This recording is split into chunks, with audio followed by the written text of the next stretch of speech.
그런 먼지가 나오는 거죠. 선생님 이거 보세요. 이걸 어떻게 애들이 합니까? 그렇죠. 사실 뭐 아이들한테 그런 부분을 닦으라고 시키지는 않죠. 물론 이제 그런 먼지를 제가 먹고 아이들이 먹는 거니까 저는 이제 제가 함께 하자 그런 입장인데, 그래서 어머님 알겠습니다. 제가 감사는 드리는데 어쨌든 앞으로 청소는 저희가 할 테니까 어머님 괜찮습니다. 그리고 위험합니다. 제발요. 라고 한 거죠. 근데 이제 제가 이제 그 순간 느낀 게, 이 어머님들이 과연 청소만 하시려고 이렇게 오시는 걸까? 그게 아니지 않을까? 이런 생각을 해보는 거죠. 그러면서 이제 어머니가 서서히 이제 그런, 뭐랄까, 본색이라고 합니까? 본래 의도를 드러내는 거죠. 선생님, 아유, 선생님, 그, 독서지도 전문가라고 하시는데, 우리 아이들, 필요한 거 있으면 말씀하시라고 해서, 아이고, 어머님 요즘에 무슨, 우리 아이들 데려가서 도서관에 데려가면 얼마든지 가능하니까요. 괜찮습니다. 그런 거죠. 그러니까 이분도 제 마음은 뭐냐면, 뭔가를 사주고 싶다는 거 아니겠습니까? 요즘 같으면은, 그렇게 하진 않죠. 보통 이제 담임선생님께서 필요하면 학생들에게 필요한 어떤 그런 도서를 가지고 오도록 할 수 있겠죠. 교육적으로. 근데 이제 부모님께서 직접 와가지고 사주겠다. 뭐가 필요하냐. 뭐 리스트를 만들어라 하는 것은 하진 않죠. 그게 바람직한 어떤 패턴은 아니라고 생각이 듭니다. 그러고 있었어요. 그리고 이제 아마 금요일 날쯤 됐을 것 같아요. 이제 제가 그전에는 못 봤는데, 그리고 이제 한번 그 교무실에 갔다 오는데, 보통 이제 학교에 들어오시면은 그 부모님들은 그 당시만 해도 실내화를 신고 들어오시잖아요. 그죠? 실내화. 왜냐하면 신발이 없으니까 그분들이 뭐 실내화 주머니를 가지고 다니는 거 아니니까. 그래서 이제 교무실에 보면 외빈용 또는 외부 분들이 들어오는 그런 그 실내화들이 있잖아요. 그죠? 그 얇은 거, 약간 초록색에 가까운 얇은 그런 실내화를 신고 들어오시는데, 제가 딱 들어왔는데, 그날 한 3분 정도 오셨을까요? 역시 청소를 하시는데, 3분 다 하얀 양말이죠. 양말을 신고 청소를 하고 있는 거죠. 양말. 그러니까, 그죠? 그러니까 실내화가 아니라. 그때 제가 순간 딱 하면서, 이분들이, 물론 저도 원리 원칙을 좀 강조하는 편이긴 했죠. 융통성보다는 좀 원칙을 강조하는 그런 편이긴 했는데, 이제 그 말을 들으니까, 그 모습을 제가 보니까, 참, 이분들이 참, 진심으로 진정성을 가지고 하시는 분들이구나. 그리고 뭔가를 또 해주고 싶어 하시고, 그러니까 제가 이제 그때, 어머님 감사합니다라고 하고, 다음 주부터는 이제 오시지 말고요. 제가 그러면 우리 학생들하고 1년 동안 정말로 재미있게 한번 해보겠습니다 하면서, 혹시라도 제가 이제 그런 부탁을 드릴게요 하면서 무슨 부탁을 드렸냐면은, 우리 학생들이 유치원을 다녔으니까 유치원 다니면서 읽었던 책들이 있지 않겠느냐. 그 책들 중에서 집에 있는 책들을 그러면 그건 일종의 중고책인 거죠. 헌책들인 거죠. 그 책을 그러면 학교로 보내주십시오라고 한 거예요. 보통 이제 그런 책들은 아시겠지만 이렇게 있으면은 어떻습니까 여러분? 큰 책이잖아요. 우리 교과서가 뭐 이만하면 큰 책이죠. 그 다음에 그림이 이만큼 많고 텍스트가 이렇게 돼 있는, 그죠? 보통 이런 책이죠. 이런 책 아니죠. 그죠? 그런 말씀이니까 아이고 알겠다. 그러고 나서 이제 그날 끝나고 주말이 되었죠. 그리고 이제 월요일날이 딱 되었는데, 월요일날 아침에 제가 학교에 와보니까 애들도 뭐 놀랐지만은 한쪽 벽면에 책 300권이 꽂혀 있는 거예요. 300권의 책이. 뭐 정확하게 헤아려보지 않았지만, 근데 그 내용을 책을 보니까 주로 무슨 뭐 과학 책도 있고 이야기 책도 있고 동화책 같은 거죠. 주로 이제 그림이 많은 그런 책들인 거죠.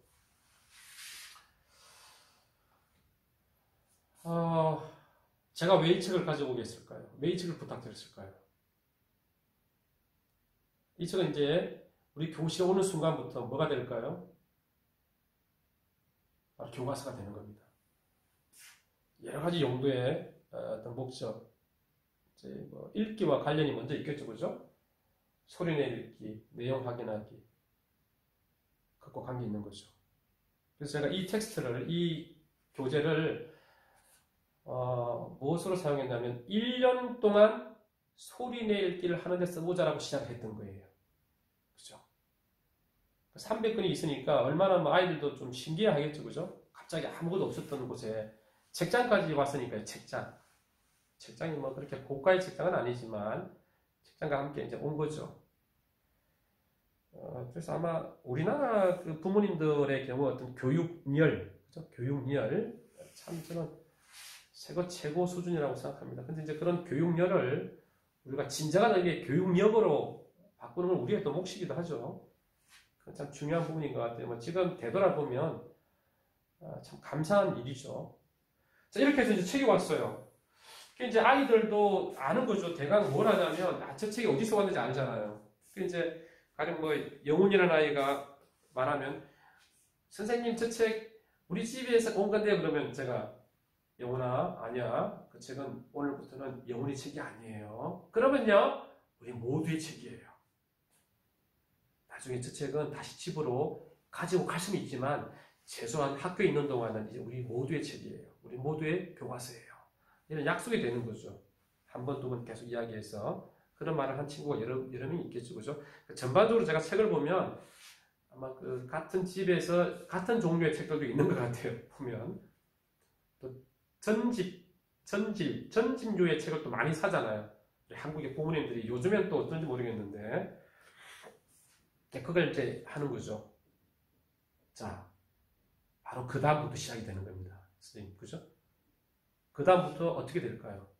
아까 제가 말씀드렸죠. 35명의 어린이 중에서 한 서너 명을 제외하고는 글을 유창하게는 아니더라도 소리내 읽기를 할 수 있다고 말씀드렸잖아요. 그럼 시작하는 거죠. 미약한 친구들 이미 파괴되어서 제 어떤 개인 기록장에 기록이 되어 있죠. 그죠? 미연이, 영철이, 몇 명이 다 지금 말씀드리는 이름들은 다 가명입니다. 가명.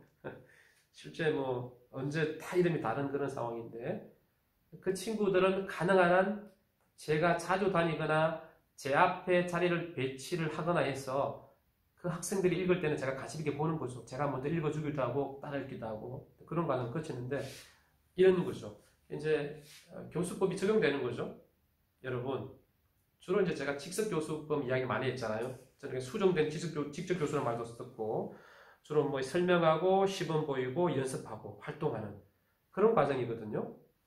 좀 설명하고 시범하고 전략에 대한 설명, 전략에 대한 시범 이런 것들이니까 지금 우리 아이들은 제일 먼저 뭘 해야 된다는 거죠? 소리 읽기를 해야 되잖아요.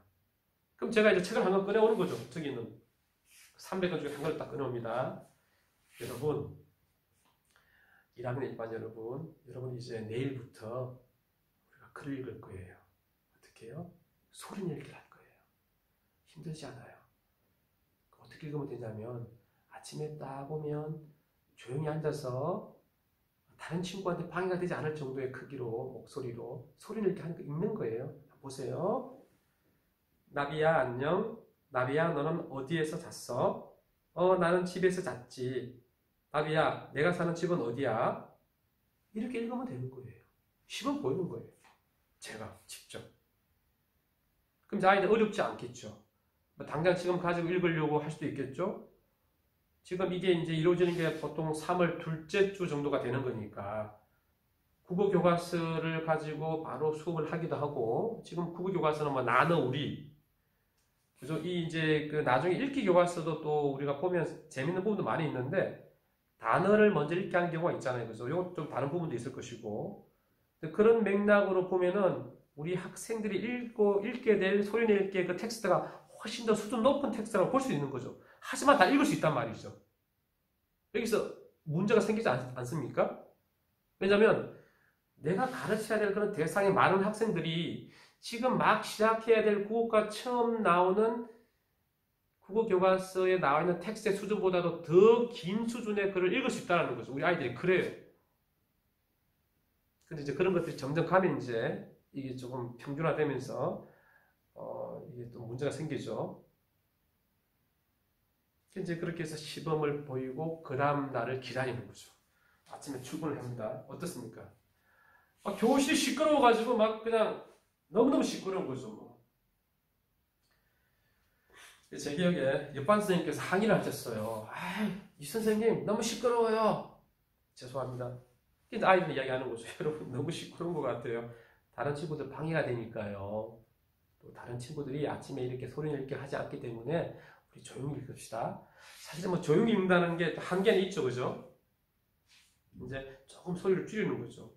읽을 때 문도 좀 잘 닫아놔야 되고, 우리 반만 하는 활동이니까. 그렇게 해서 선생님 생각해 보세요. 계속 하는 겁니다. 그렇죠? 아침 아이 들어오면 자연스럽게 소리 읽기를 한다는 거죠. 그러면 그게 끝일까요? 이렇게 해놓고는 끝날까요? 아니죠. 사이사이에 선생님의 상당히 중요한 시범도 있겠지만은 뭐가 필요한 확인이 필요하지 않겠습니까? 어떤 게 필요하겠어요? 3일이 지난 다음에는 오늘은 어때요? 미영이가 책을 한 권 읽고 있는데요. 미영이가 소리 읽기 하는 걸 한번 우리가 여러분 들어볼까요? 수업 전에 이루어집니다. 이게 수업 중에 이루어져도 괜찮고요. 국어 수업 중에 말이죠. 그럼 미영이가 일어나서 또 하겠죠. 읽겠죠. 소리 읽기를 하지 않겠습니까? 잘하고 못하는 걸 제가 볼 때는 그 당시에 잘하고 못하는 걸 바로 지적할 필요는 없다고 생각해요. 물론 뭐 틀린 글자가 나오면 이건 이렇게 읽으세요 라고 할 수는 있겠죠. 왜냐하면 혹여라도 반복해서 오류가 되는 경우는 개별적으로 불러가지고 지도하는 게 좋아요. 다 같이 있는 상황에서 자꾸 이제 왜냐하면 본인은 글자를 디코딩할 때 오류가 나는 그 이유는 본인의 배경지식 속에 그렇게 읽도록 이미 장치화 되어 있는 거거든요. 그걸 근데 그 자리에서 바로 고쳐준다고 바로 고쳐지면은 참 좋지만 그렇지 않은 경우가 많아요. 물론 바로 고쳐지는 경우야 함께 이야기할 수 있겠지만 그렇지 않은 경우는 개별적으로 이야기하는 게 좋죠. 그리고 이제 중요한 거는 그런 아이가 일어서서 발표할 때 특징들이 있겠죠. 그게 메모가 되는 거죠. 여러분 어떻습니까? 하루에 2명, 3명 정도라면 3월달 안에 소리 읽기에 대한 전반적인 뭐가 되겠습니까? 파악이 되는 거죠.